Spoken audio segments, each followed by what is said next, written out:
Blake Neff, give us the rundown of this Jay Jones story, and then we're going to have Virginia residents chime in. Well, you're not, but she is. Yeah. So this is all unfolding in Virginia. This is Jay Jones. He's the Democrat running for Attorney General in Virginia. So chief law enforcement officer. So like the top of cop. The state. Top cop. And so this is published by National Review last week. It's covering text messages from 2022. What had happened then was a moderate Democrat had died, and there had been a funeral for him, and a Republican who was also somewhat moderate had given, a generally positive eulogy at a memorial or the funeral, something like that.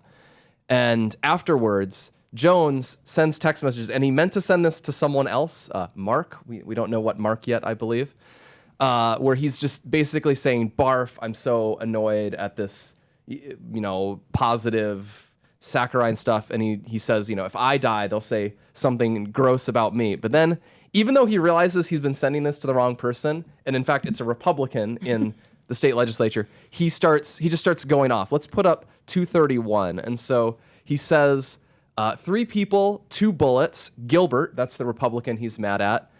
Hitler and Pol Pot. Gilbert, if you have 3 people, 2 bullets, Gilbert gets 2 bullets to the head over Hitler and over Pol Pot. We do have these images. So and 231. There it is. And he says, spoiler, put Gilbert in the crew with the 2 worst people you know, and he receives both bullets every time. Jeez Louise. And the Republican replies, Jay, please stop. And what's incredible about this is his reaction to this is not to stop or say, oh, sorry, I meant this for someone else. According to National Review, what he proceeded to do was call this woman on the phone. And we don't have that conversation, but according to someone familiar, probably the woman herself, he proceeds to berate her and, push her and say, like, no, I really mean this. Stop being soft on the death question. And he apparently told her that he wished violence on the children of a colleague and joked about shooting Todd Gilbert. And he hoped that Jennifer Gilbert's children would die. And then after this call, he starts sending follow-up texts where he's still needling her on this and saying, no, you don't get it. When children die, it's the only way that people will change their views on politics. So I actually said on X that I'm somewhat understanding if he was talking to a friend of his and said an extreme thing as a one-off. People say weird things in group texts. They say stuff they don't really mean because they're heated and it's private. But he sent a message to someone who didn't agree with it. They said, that's gross. You shouldn't say that. Yeah. And he calls them to harangue them for not agreeing this, for being soft on the death of your opponent's children question. And repeatedly did this. We have more. Let's put up 232. He sent additional messages where he said, I've told you this before. Only when people feel pain personally do they move on policy. And then 233, I mean, do I think Todd and Jennifer are evil and that they're breeding little fascists? Yes. Said all of this. So this has all come out now. And what we've seen is Democrats are basically saying, too bad. He's a Democrat. He should still stay in the race, and we should vote for him. 234 is a really important. Yeah, 234. This is the Virginia Beach Democrats. That is the largest city in Virginia, where they say that they're still supporting Jones despite recent press spotlighting past mistakes. Now, for comparison, because this is relevant, this guy, Jay Jones, publicly called for the resignation of a Norfolk Police Department officer because he donated money to Kyle Rittenhouse's defense fund in 2020. Yeah. So donating to support someone who was acquitted after he was attacked and was in self-defense. Yeah, in self-defense after being attacked by a literal sex predator in the streets of Kenosha. A whole mob. But a whole mob, but specifically the one he shot. And should be fired for donating to that defense. But this guy directly, repeatedly, emphatically fantasizes about the violent death of his opponent's children. Well, so Molly and Sean, have any Democrats disavowed this guy or denounced him, called for his withdrawal from the race? Or? Well, I actually did a lot of research this morning when we were prepping for the show, and I put together a list. Yeah, and I've got it here in my notebook here. So this is like the Michael Knowles book. This is the full list of every elected Democrat who has denounced Jay Jones's wishing death upon children. Can we digitally zoom in on that? I've got really small handwriting. So sometimes it can be hard to see. Not one person. Joe Scarborough on MSNBC, I think, is the only public Democrat, I'm but gonna no get that actual clip elected ready one. just to give him some flowers for actually being like a little bit sane here, which is What does that say when Joe Scarborough is your moral North Star? I think after the election, Joe actually, tried to say, hey, we need to wake up a little bit. I saw some clips, at least. Andrew, Sean always tells me I'm too nice, and I want to say that to you right now. You are way too nice. This Well, guy- listen, I'm feeling warm feelings that, okay, I'm not going crazy. You should get out of this race, Jay Jones. You should. And at least one person, I'm looking for somebody here. It's like John Fetterman sometimes makes me go good for him, even though he doesn't vote the right way. It's actually the opposite. So that letter you showed from the Virginia Beach Democrats, 8 other Democrat committees in Virginia have signed on to that letter. That letter says, by the way, who among us has not done something similar? And I'm thinking, among us has not really, called I've somebody never called for the assassination of my political opponents or wished death on their children ever. I mean, it wouldn't even occur to me. But I think they're telling on themselves there when they say this. The reason why everyone's standing behind him and doing so vociferously is because I think we're seeing a party that has kind of fallen into support for left-wing violence. The thing you mentioned, Blake, about him going after that police lieutenant, who I think lost his career, by the way, for that $25 donation to Kyle Rittenhouse, is that it's all in the same package as the support for BLM riots. It's about the breakdown of law and order. It's about using power to go after your political opponents and do so violently. And it's kind of breaking out into the open. It's related to what we saw after the assassination. Was the response to the assassination was almost more horrifying in some ways, realizing that there were so many people who supported this level of political violence against people like me and my children. Well, I mean, that's really sick because, you guys are, and you're in the D.C. swamp. So you see this. I mean, what bothered me, I'll never forget the most, was where there was a shouting match on the floor of Congress over a moment of silence and a word of prayer. And Ilhan Omar and AOC are getting in there. I mean, I could not believe it. And God bless Anna Paulina Luna for standing up for Charlie. But I was like, can we not have unanimity about political violence? Are we really at that point as a country where some people are like, well, punch a Nazi, it's really taken to the next level, especially in the aftermath of what happened to Charlie. You would think that would be like an aha moment. And instead for some people, it's the exact opposite. Have you seen those yard signs that people have in their houses that say, in this house, we believe science is for real and whatever? Yeah. I saw someone say that the sign should now say, in this house, we believe Gilbert gets 2 bullets to the head. He receives both bullets every time. Yes, I hope his kids die.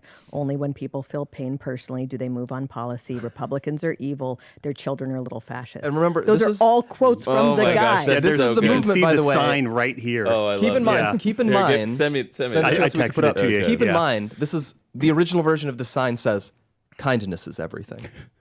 Right. There's another tweet from about a year ago that says, when I say, I hate libs, I mean I disagree with them, but I would save them in a flood. And when they say kindness is everything, they mean they want to kill my entire family. Yeah, it as much as the left loves masks and loves wearing masks, part of their religion, kind of shocking to watch them use Charlie's death as their ultimate mask off moment where they're just decided we're going to let everyone see our true nature here. And Molly's right that what was so disturbing is it wasn't just that they were okay with him being killed. They were not just signaling, but just outright admitting, yeah, we'd kind of be fine if all of you people got killed too. Like it was, and your families and your dogs. I want to throw up this image, 265. It still horrifies me because this poll was taken September 12th through 15th. So we're within 5 days of Charlie being assassinated.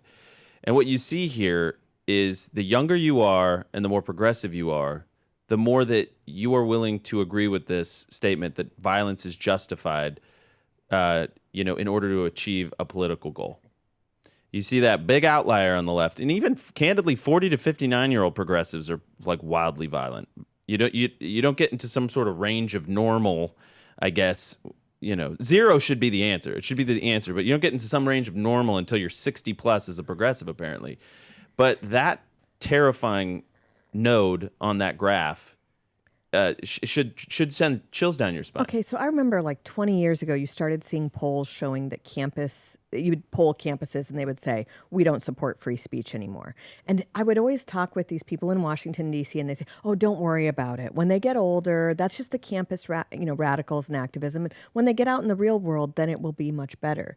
And instead, what happened is those people got out of school and they started incorporating these ideas into corporations, which are involved in horrific censorship, in these cultures at corporations that are very hostile to free expression and debate. And it's just been a very bad situation. I'm not shocked to see this go this way because that's what happens with censorship. Yeah, it starts with censorship. It moves to destruction of statues, and it always ends with the murder of people every time. That's why you have to fight the But censorship. Sean, we've never tried communism before. Not the right way. It's never been True communism's never been tried. Never been tried. And by the way, Charlie used to always say, he said, what happens on campus doesn't stay on campus. It goes to corporations, boardrooms, and the halls of Congress. And man, Correct. has he been proven right?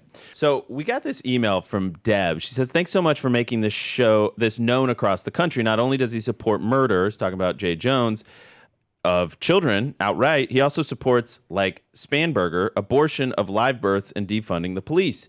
You may not know, but he was also recently convicted of driving 116 mile per hour in a 70 mile per hour zone in the Hampton Roads area. His community service was volunteering for his own PAC and only for half of the required hours. I did hear about that part. I didn't hear that it was about going 116 in a 70.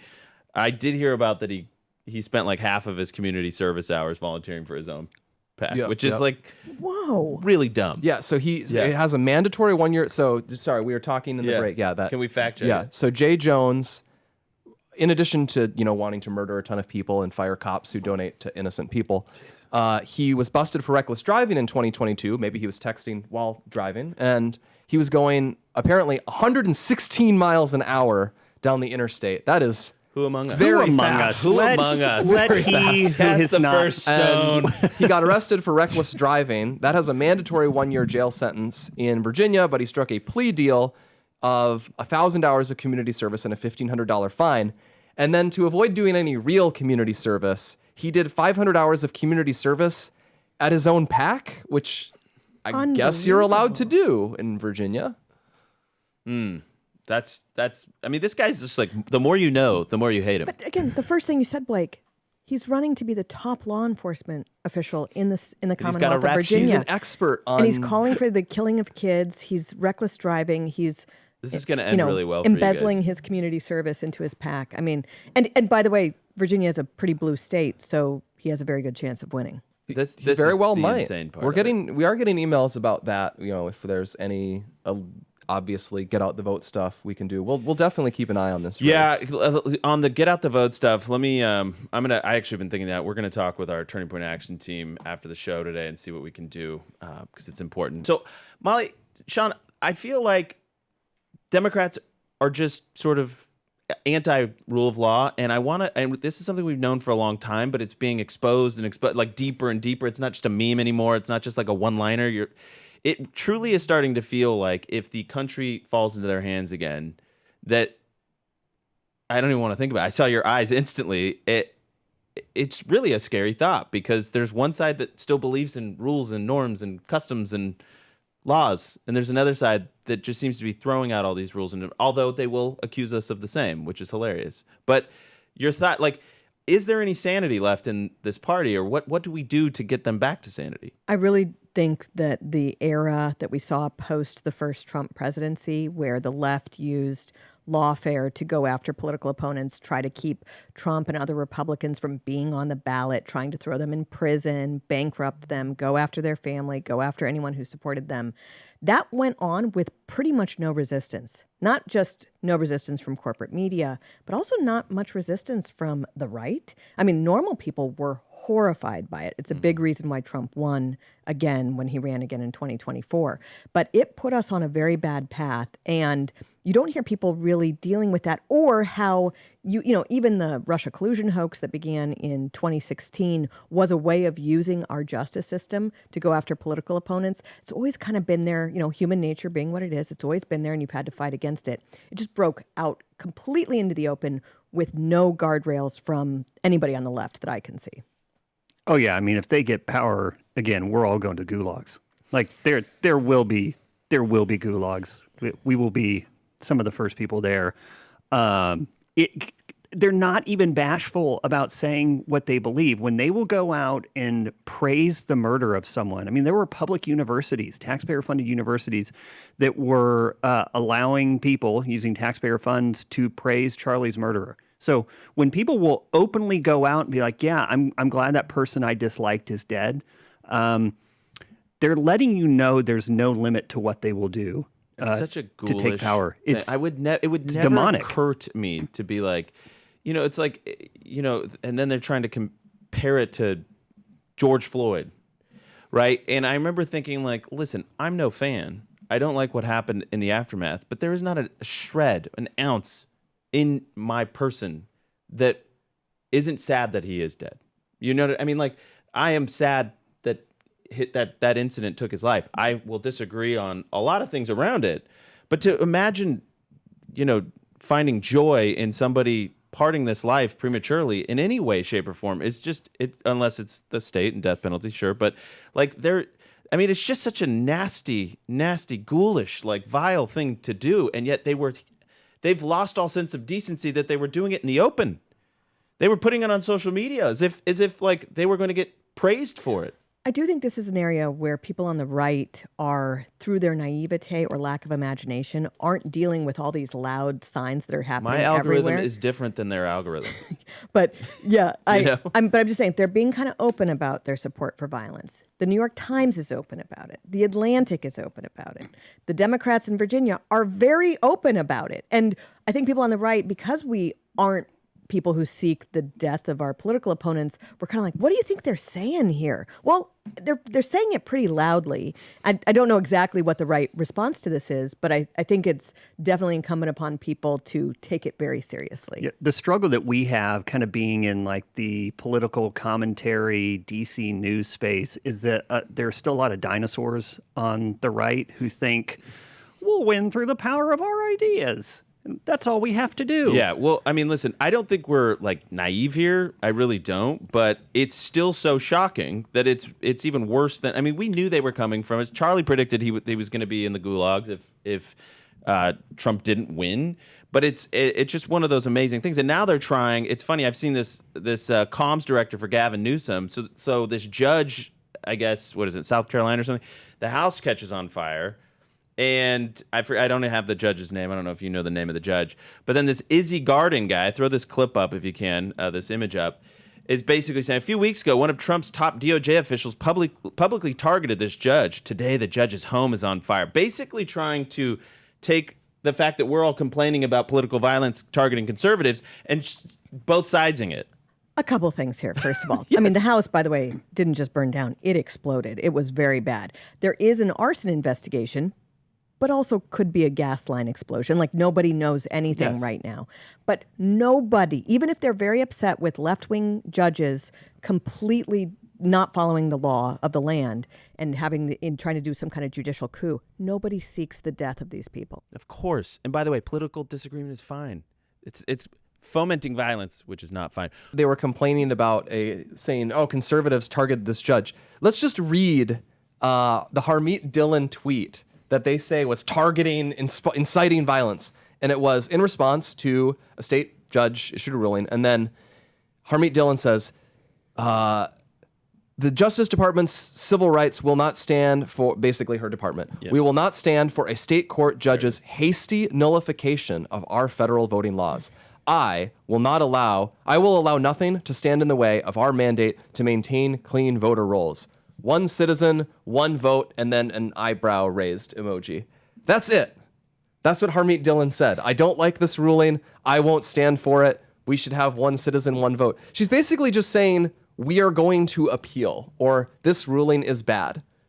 And they're framing this as equal to things like, the Democrat AG nominee in Virginia saying, 2 bullets for this Republican, including between Hitler and Pol Pot. But this guy just totally conflates the two. Conflates normal political discourse, which is it's the American way, with fomenting political violence, which is what Jay Jones is doing, or all the people that were reveling in Charlie's death. So it's really offensive in 1,000 different ways, but I guess I shouldn't expect anything different from Gavin Newsom's head of comms here.